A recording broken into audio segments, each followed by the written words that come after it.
3BC. Hello, everybody. Welcome back to another episode of 3BC. This is your girl, Joy, the cultural liturgist for this cultural conversation.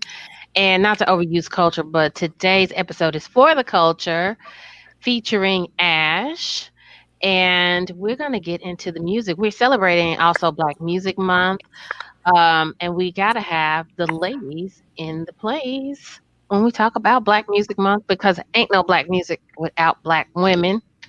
Ain't no a lot of stuff without Black women, but we talking about music right Absolutely. now. Um, and I got my girls here, my 3BCs here, KC the Alchemist, Hey. Chloe, Hello. one solo, and Hey. hey, one solo. One solo's chilling. And welcome my guest, Ash. How you doing? I'm good. How are you all? Good. Awesome. I'm gonna start with a little bit of Negro geography because we all like Negro geography and trace it back to and really is Negro anthropology, I guess. Trace it back to how I landed on Ash, which is interesting. My friend Leventon lived in Brooklyn, and I bumped into him at church. And he's like, "Oh, I know your mom." I'm like, "Okay." And so, but we became friends. He was like, yeah, during the course of that, he's like, check out my brother, his music. It's jazz specs. And I was like, oh my God, this is so dope. And so from jazz specs came Ash. As it turns out, Lev's brother, TJ, is Ash's producer. So here we are. Yes, here we are. So now you have a new project. It's just art. Yes, And I saw it's a 17-minute like mini movie. So do you want to tell us about that project? yes.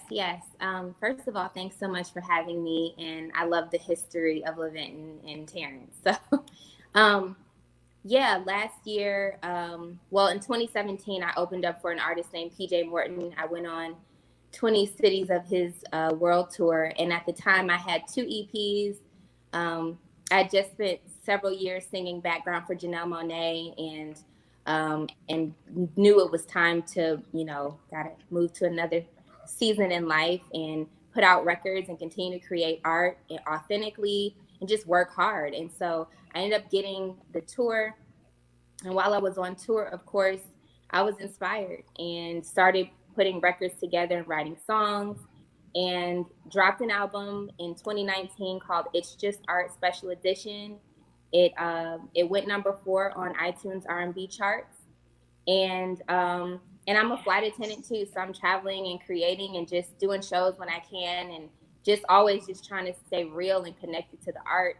And ironically, I was like, look, I'm independent. I may not be able to tour everywhere right now, but let me create something that people can enjoy with the album as if I'm performing with them at home. And I just started, creating, the film, picking the songs that I wanted to visually put out, and creating my life story through these images and through the music. And it's taken off, and I'm sharing it with everyone that I can.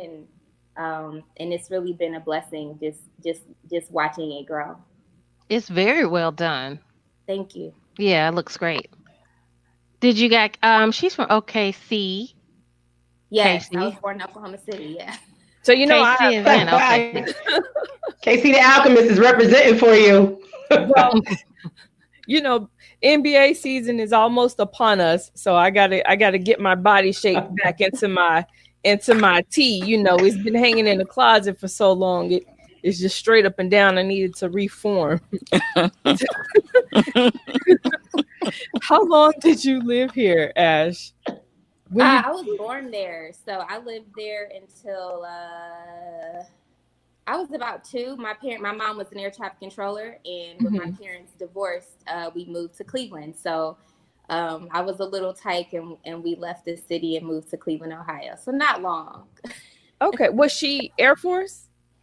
No, just FAA, Federal Aviation Administration. She Okay. taught in the 80s, and then she eventually retired after managing all of the air traffic controllers in Washington, D.C. So, Wow. Okay. mhm.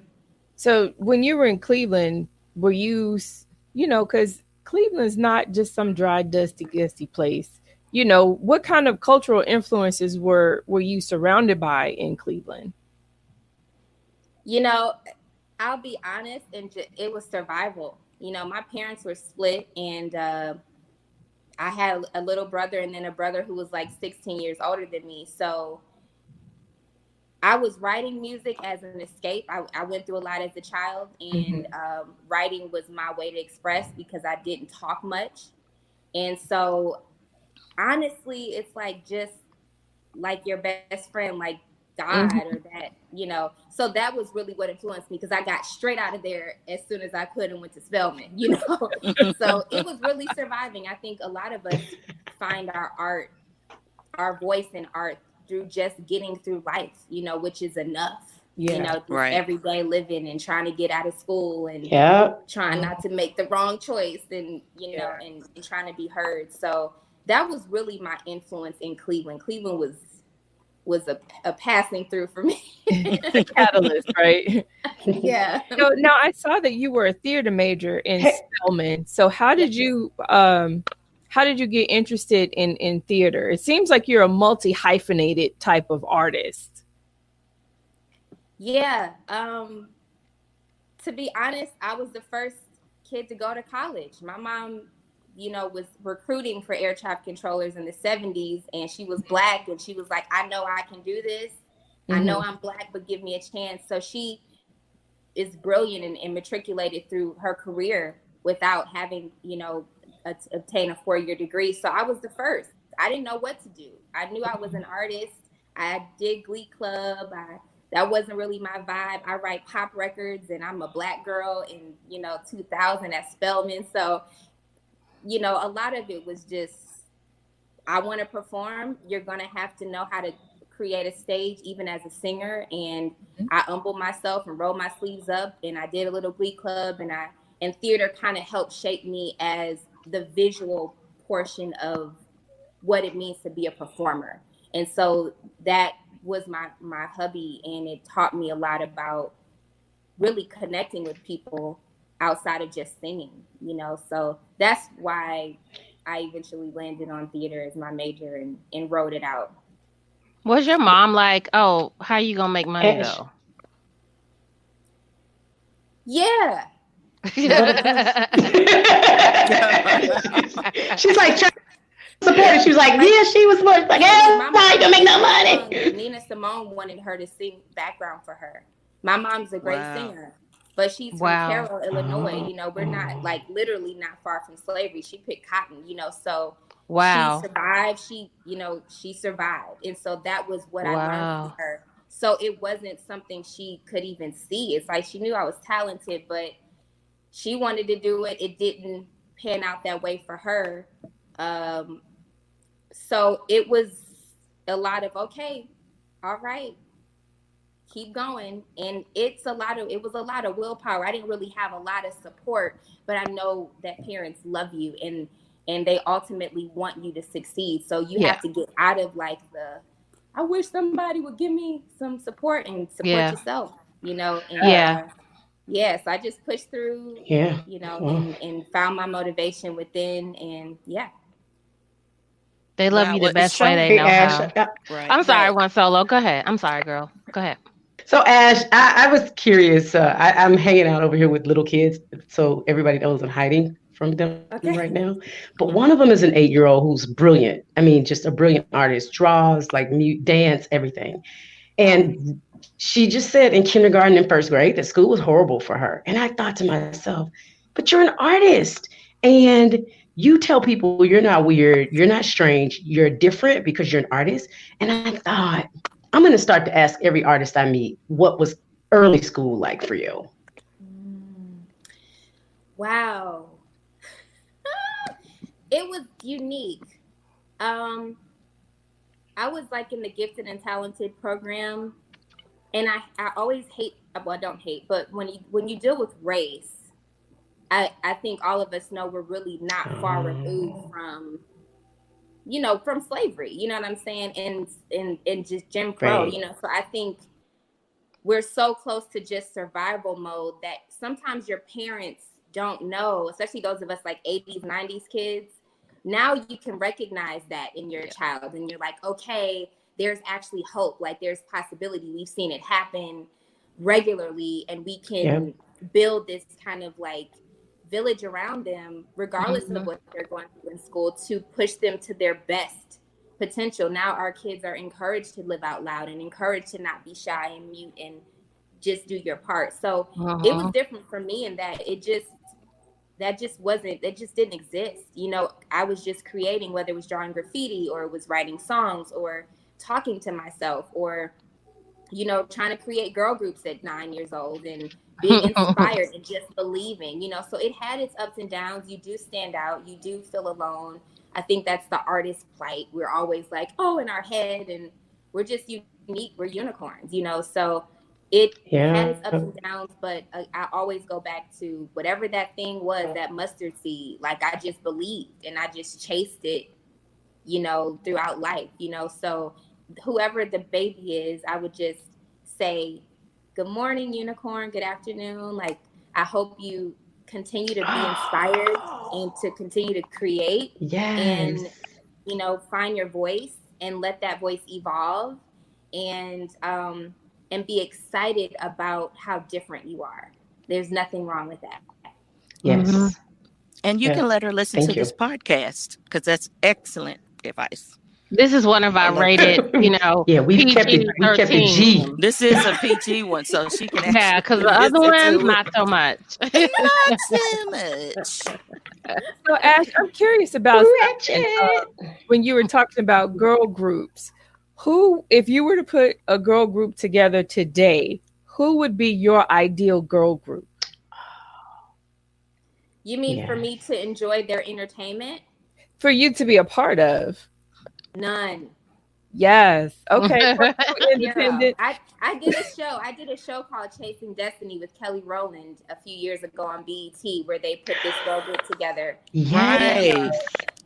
And so if you check that out, you'll see me on the episodes. I made the top 15 and love them. They're like the most amazing people in the business. They were just like, I mean, you're a solo artist. Like even Beyonce's dancers were like, this girl, she's unique, you know. And I was so like weirded out because you don't ever look at yourself as whatever you're competing. But now I know like those aren't for me.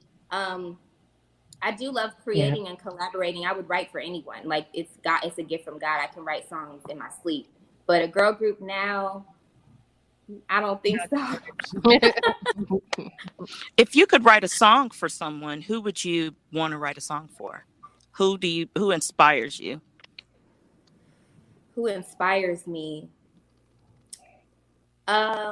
Honestly, gosh, I love Mostest. I love Q-Tip. I was raised on lyricists like Jay-Z is one of my greatest influences. He's one of the greatest writers of all time to me. They grew me up. Speaking my language, girl. Right, mine too. I just did something to enjoy the other day about sensitive thugs need hugs. Hey, Q-Tip. That's my build. Like that's what the lyricist, the writing, the art, like for me, growing up in the 90s came from. I love Shania Twain. I love Mariah Carey. I love Beyonce. I love Lauryn Hill. Like, honestly, I feel like if I had a conversation with anyone, I could write a song for them. So my wildest dream would probably be Janet Jackson, writing a song for her. Yes. Oh, you put it out there. So we're going to be waiting for that to happen because you've spoken it to the universe. And I just believe that's going to happen for you. Your spirit, just let me say, nobody's going to, we're not doing video, but we can see you. And we were commenting just how bright your spirit seems, even through the video. You just glow. And so I think that is a big attraction to you. So I am sure that's going to happen. I'm just believing it for you. Thank you, Queen. You're welcome. That means a lot. That means a lot. And the music is good too. Yes, your music is great. And the music is really, really good. I mean, and as I was listening to it again today, I wanted to just listen to it again to just kind of be fresh before we talk the latest music. And I was like, retracing my steps again because I realized now that before Robert Glasper, I was hip to Jazz Specs first. And then Robert, and I was like, oh my God, this is what I'm hearing. But it was Jazz Specs first, then Robert Glasper. And then I hear a lot of that in your music, but I hear the fusion of a lot of things, like classical music. Some of it gives me like John Hughes vibes, like 80s. Like I just watched St. Elmo's Fire again the other night. Corona boredom does a lot of things. I was like, oh, St. Elmo's Fire's on this random channel. I'm gonna watch it. Like in the thousands. I was like, God, you're scrolling. But I mean, I heard like I got John Hughes vibes. I heard classical music. I hear jazz fusion. I hear an apropos. I hear just a whole nother different thing going on. It's not quite hip hop, but it's I don't know. It's hip hop. Not to take okay. Shout out to Millie Manny, hip hop. I don't want him to feel like I'm stealing his swag or anything, or putting his swag on somebody else. But this was kind of hip hop type of thing. So I hear a lot of stuff. Yeah, Memphis. I hear a lot of stuff. Yeah, I heard a yeah ho in there. That's definitely Gangsta Boo. So I heard a yeah ho in there. Shout out Gangsta Boo. Princess was on Princess from Crime Mob was on the apropos feature. So if you ever that's we just it out. We just talked about Crime Mob literally before the thing. Yes, we sure were. Oh my gosh. Okay, that makes sense. Yeah. That makes sense. It was a blessing, like just to hop on it. She was like, "Man, I heard the song. I'm like, I'm independent. I don't have any crazy budget, but I'm a fan." And she's like, "Dude, I heard this song and it's hot. Like, I love your spirit. I'm on it." And it was nothing. She hopped on the record. We did the video. So if you guys ever check out the film at the end, she's in that with me, and I was super grateful for that. Oh, that's dope. I didn't put that together till just now. That's all right. That's why I'm here, so we can talk about it. Right. You here to help us put it together. We appreciate it. So would you say your theater skills and your theater background help with your film? Yeah, definitely. One thing about theater is you have to be authentic, man. Like, you can't cut, paste. It's in your face. It's right there. And even though this was a film and even though you could do several takes, my goal whenever I show up is just to be raw. If I'm cheesy, I'm a woman, like we can be hard, we can be survivors, we can be tough, we can be, we can go there. And so my goal was to dig into those theater traits that really are me and let it shine. And I still have growing to do and everything, but yeah, it definitely helped me to get on camera and say, I'm grown now, I'm speaking my truth, I'm Black, I can pop, I can be hip hop, it all comes out of me, and I just gave it my all. Great. Nice. And it shows. It does. So what else do you want to tell us before we wrap up here? Tell us anything else. What else? What's new? What's next? What's popping? Yes. Okay. I am. I want you guys to check out this short film. It's called "It's Just Art," a short film on YouTube. My song "I Got the Moves" just streamed over 250,000 times, which is awesome. Fantastic! Congratulations! Yes, and, to the streams. Thank God, it's getting out there. And thank you for having me. I hope you check out the music. I hope you all continue to stay inspired. I'm working on music. I have a song coming out with an artist that I'm not going to say yet, but I'm going to let you know before it comes out. And so I have to shoot a video and everything for that. And of course, I'm working on another record. So I'll definitely keep you all posted. And if you find me online, just listen to the music. Always reach out. And I'm just grateful. That's all. Thankful. And give us your Instagram. Follow her on Instagram. I was looking for it and I couldn't put my hand on it quick. No, it's okay. My Instagram is I am just Ash. Oh, I had it all And wrong. the Okay. indie label that we created with Terrence Levitton's brother, who's my producer, he and I do everything together, just the two of us, is Glam Pop Records. And so we started our own independent label. And yeah, the rest is history.